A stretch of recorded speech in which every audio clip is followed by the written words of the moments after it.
Hi, I'm Greg from RV Haulers. Well, things have been all laid out. We've been testing everything. Of course, during this process, you've seen a lot of the work that's been done with a lot of C-clamps and just some tack welds. Now it's time to really put it together. So we're going to start to take a few components back off, really put the welds to it, put things back together. So you can see a lot of the primary welds on the saddles and the supports.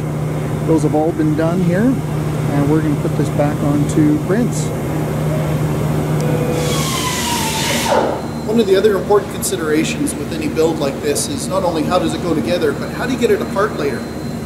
Any one of these moving devices, overtime cylinders or pins, there can be failures in hoses, etc. So what we're going to show you is a few of the little things that we've taken into consideration on how to get this apart, how do you service it after it's in place. So we've made sure that things are accessible, that even if you have a hose blow or something like that and you cannot lift this bed up, you can still have good access to everything from underneath, and as well you can actually take this bed apart without the hydraulics being functional. Let me show you a couple things that'll save us. So here's a little detail about these shafts. Each of these has a small dimple, and you'll notice that on each of the set, we've got a set screw on the back of each of these. So that's what retains the shaft in place. But if you ever need to take this bed apart, how do you get these shafts out when there's a bed covering this thing? Well, you'll notice that on this one particularly, you have access to the shaft to be able to punch that out. Let me show you another one. So in this one, it's got the same configuration. You can see there's the set screw that's going to come through. But inside, there's a hole drilled, so if you ever have to punch that shaft out, you can.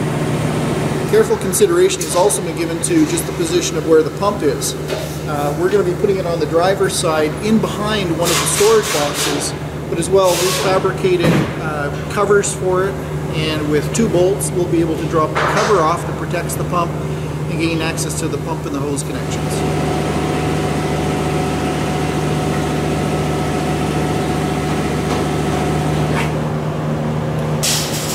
So our objective is, if we have a 10 years down the road, you have a big failure on this bed, and you need to be able to take it apart and provide some service, and showing you how some of the other pins are able to be removed. In this case, this shaft gets blocked on this side. So we've designed it so that this pin can be removed. If you look, we've also cut a little hole here so that there's enough room to pull it out and down. One of the design issues to be considered with any bed is how you actually physically get up on top of the bed. This is fairly high, it's around 48-inch height at the highest point. Even at the back end, where it steps down, it's still a good step to try to get up here. So we haven't finished it on this bed design yet, but what's going to be incorporated is a lower step across here. So you've got one step, this is about 18 inches off the ground. We put this plane across the back, so we've got a second step. So it's fairly easy to get up if you don't have a trailer on the back of the bed.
scene, please.